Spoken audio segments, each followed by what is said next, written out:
Hello. Today General Hospital will reveal in the suffocating haze of Port Charles's perilous summer, a single irreversible mistake catapulted Giovanni Gio Palmieri into a bloody chess match he could never have foreseen.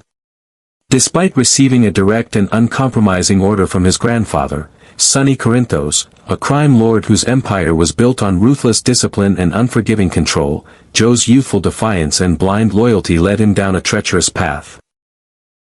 With Jen Sidwell circling like a vulture, relentlessly reopening the buried investigation into the death of Natalia Ramirez and plotting new strategies from the shadows, the stakes were higher than ever.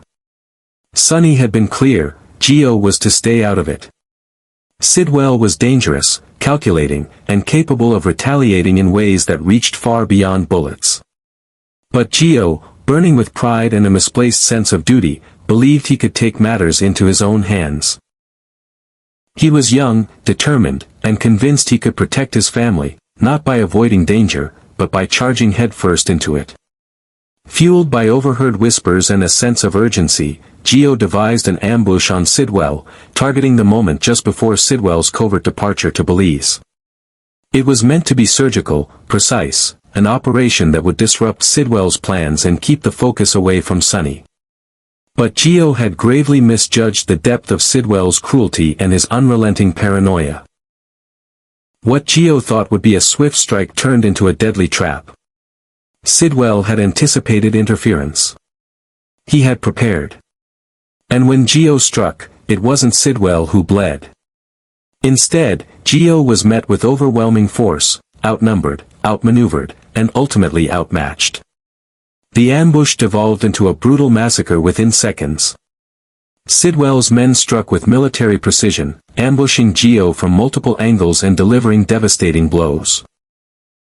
The docks, usually abandoned at that hour, echoed with the sickening sounds of violence.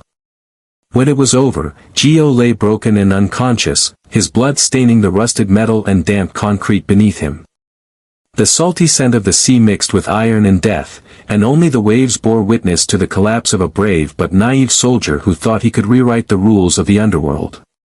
When word of Joe's condition reached Sonny, it struck not like a wave of grief, but like a blade straight to the soul. It wasn't just sorrow that flooded his veins, it was betrayal, both from the world and from within his own family. Gio had disobeyed him. Gio had walked into the lion's den despite every warning, and now he was paying the price. But even as the pain consumed him, it ignited something darker, an unyielding, cold-blooded fury. In Sonny's mind, Sidwell had made the gravest mistake of his life.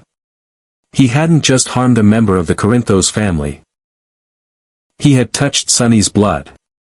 And that demanded retribution. Sonny didn't mourn the traditional way. His grief was action. His sorrow translated into strategy. He didn't weep. He mobilized. Overnight, the tranquility of Port Charles began to fracture. Quiet calls in the dead of night summoned loyal enforcers from far and wide. Sealed envelopes containing addresses and orders were distributed with chilling precision. Large amounts of untraceable cash moved silently through the underground network, funding an operation that would have no room for mercy. Sidwell wasn't going to be punished. He was going to be eradicated. Carly Spencer, who once pleaded with Sonny to avoid an all-out war, recognized the storm building behind his stoic demeanor. This wasn't just about sending a message. It was about vengeance. The look in Sonny's eyes was no longer that of a man. It was the smoldering glare of a revenant with nothing left to lose. And when Sonny reached that point, nothing, not law, not love, not legacy, could hold him back. Meanwhile, in the sterile glow of General Hospital's critical care wing, Brooke Lynn Quartermain and Dante Falconeri stood vigil beside Joe's motionless form. The boy who once radiated ambition and laughter was now shrouded in bandages, his face pale and bruised, his body barely clinging to life. Machines hummed rhythmically, keeping him tethered to the world.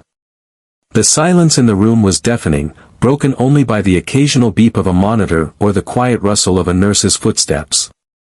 Brooke Lynn clutched Joe's hand, tears silently streaming down her cheeks, while Dante stood stiffly nearby, his mind filled with memories of a boy he once tried to protect from exactly this fate. Regret hung heavy in the air. Both knew they should have seen it coming.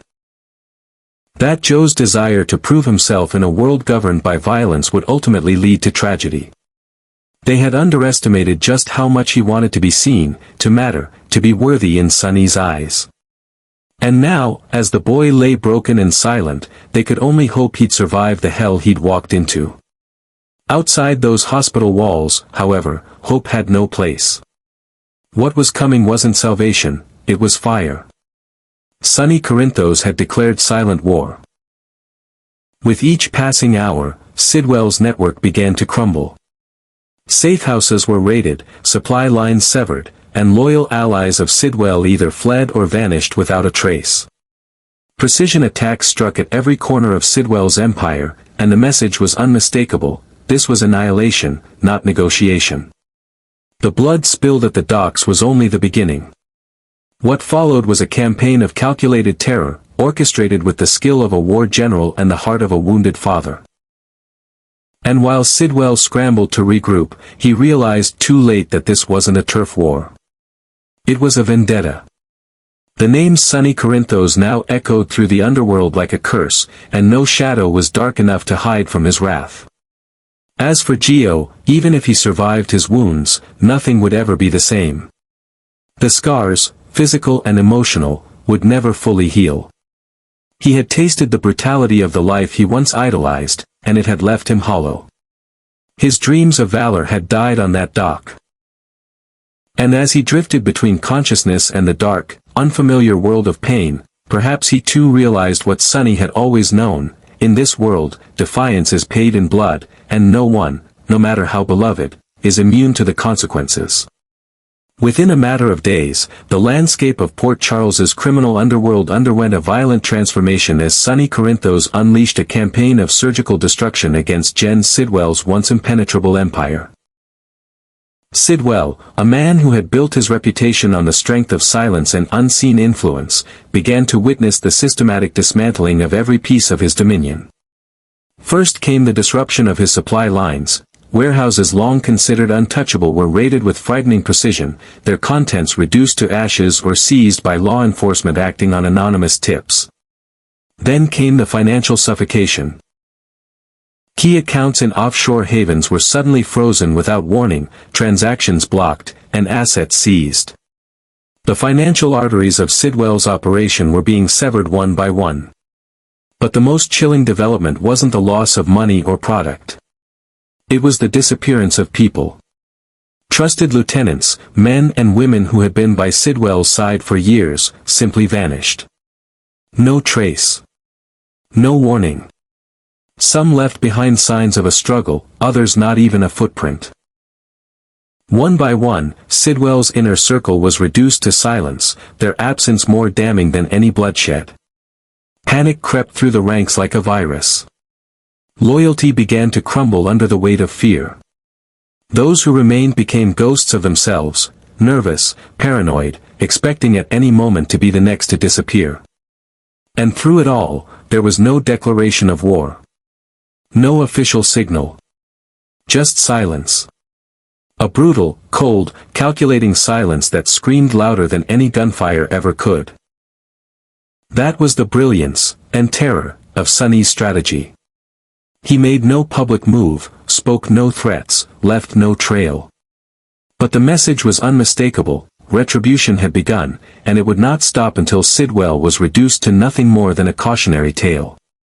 Sidwell, a man who had thrived on control, found himself spiraling.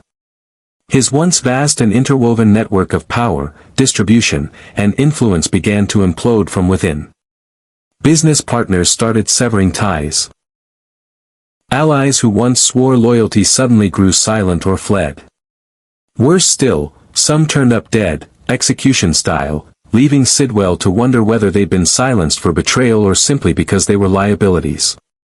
Then came the explosion. In the dead of night, a cargo vehicle transporting high-value contraband for Sidwell's operation was incinerated in a blast that could be heard for miles. The vehicle, parked at a remote loading bay in the southern shipping yards, was reduced to a smoldering heap of steel and flame. Authorities called it industrial sabotage. Sidwell knew better. It was a signature strike. Brutal, bold, final. Sonny Corinthos had drawn a line in fire and smoke. But Sonny had underestimated one thing: Sidwell wasn't a snake to be crushed easily. Beneath his icy exterior and methodical mind was a man capable of counterpunching with equal ruthlessness. Cornered, humiliated, and desperate to regain control of the narrative, Sidwell launched a countermove not with bullets, but with betrayal. From his private vault of contingencies, he released a covertly filmed video, grainy but unmistakable. In it, Gio Palmieri, Sonny's own blood, was seen in deep conversation with one of Sidwell's former operatives. The context of the conversation was unclear, the sound distorted, but the implication was crystal clear: Gio was the leak. Gio was the traitor. Sidwell's play was both brilliant and devastating. By turning Sonny's family against him, he shifted the narrative. Whispers began to circulate through the city's criminal corridors, then through the streets, and finally through Sonny's own inner sanctum. Was Gio really loyal? Had he been playing both sides? Did he bring this war to Sonny's doorstep not out of valor, but treachery? Sidwell had planted a seed of doubt, and in the poisonous soil of war, it took root fast. Sonny, who had been so certain of his cause, suddenly found himself surrounded not only by enemies but by questions, dangerous questions. Longtime associates began to hesitate. Some demanded proof of Joe's innocence. Others called for a ceasefire, afraid the war was built on a lie. The ripple effects of Sidwell's deception reached even the most hardened corners of Sonny's empire. For a man whose strength was built on absolute authority and unwavering loyalty, this fracture was seismic. And while Sonny refused to believe Gio would ever betray him, the weight of optics began to bear down. Images, timing, actions, everything was now being scrutinized. Allies started pulling away quietly.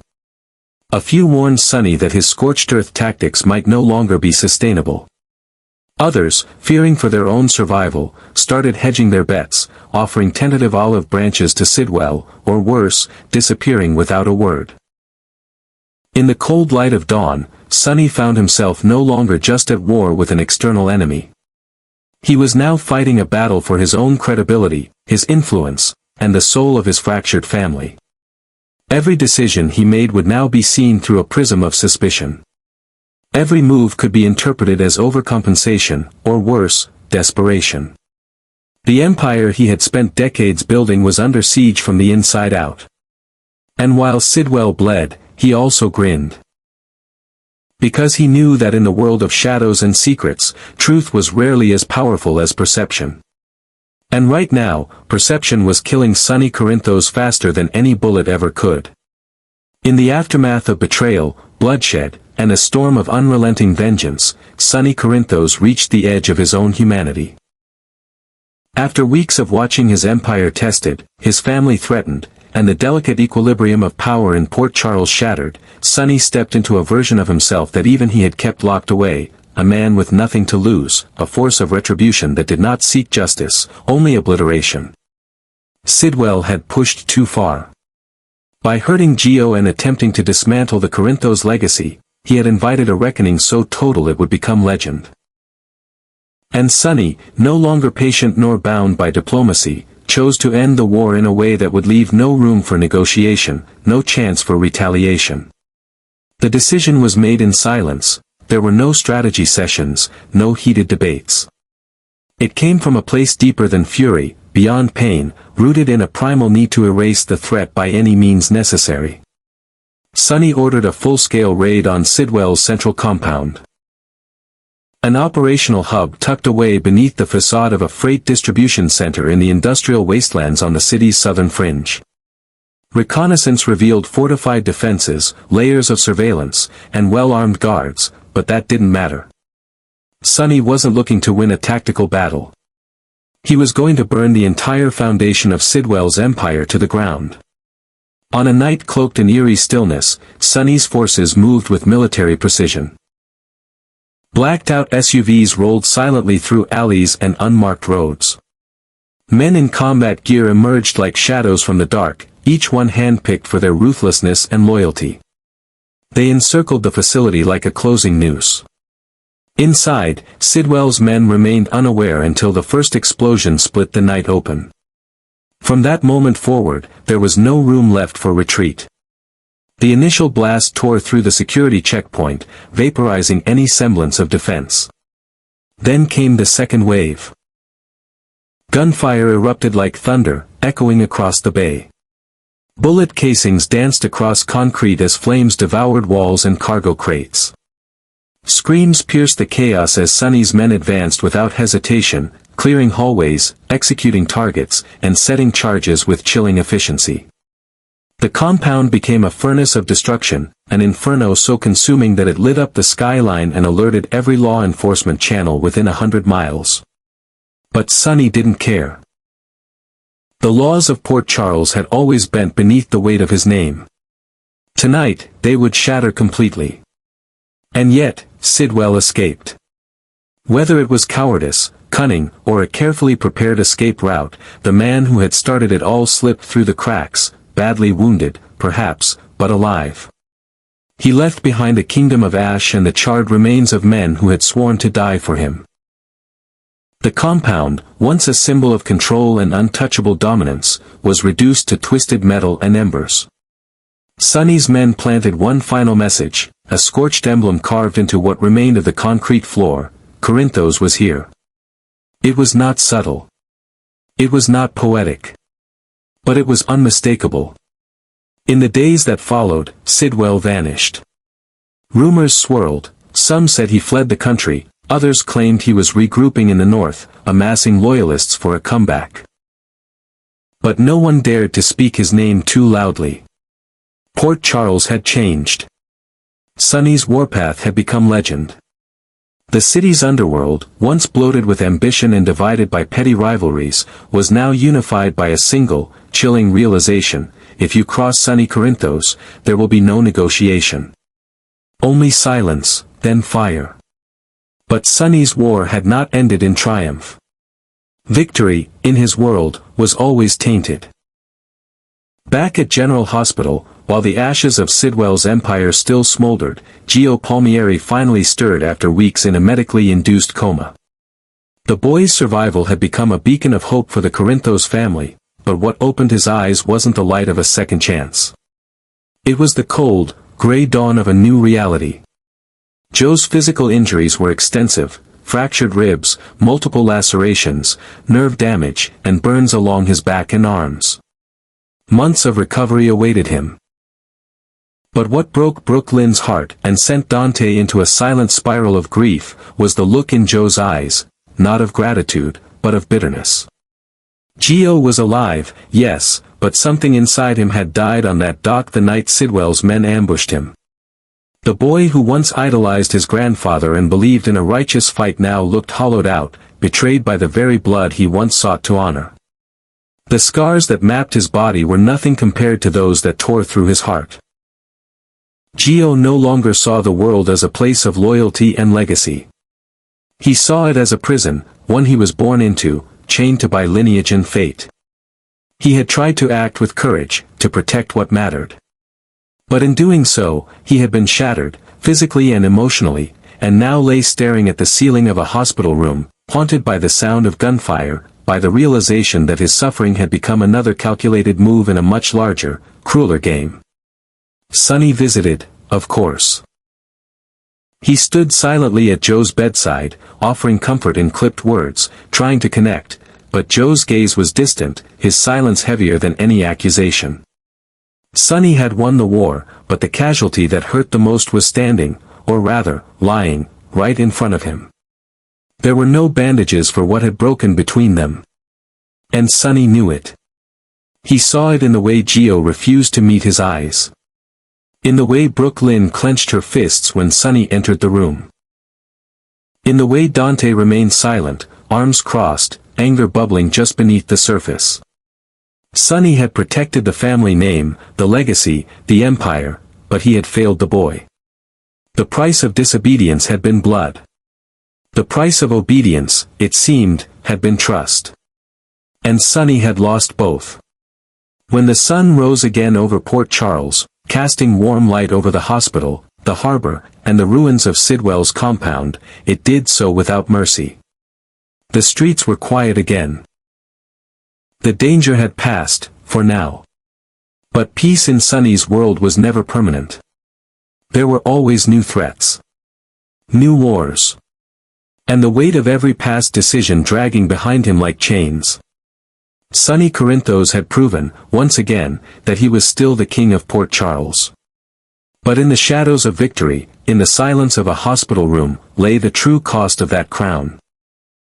A grandson who could no longer look at him without pain, and a family that now feared, more than ever, the darkness he carried in the name of protection. Because in Sonny's world, love was a weapon. Loyalty was a trap. And survival, no matter the cost, was never clean. In the end, what remained was not triumph, but aftermath.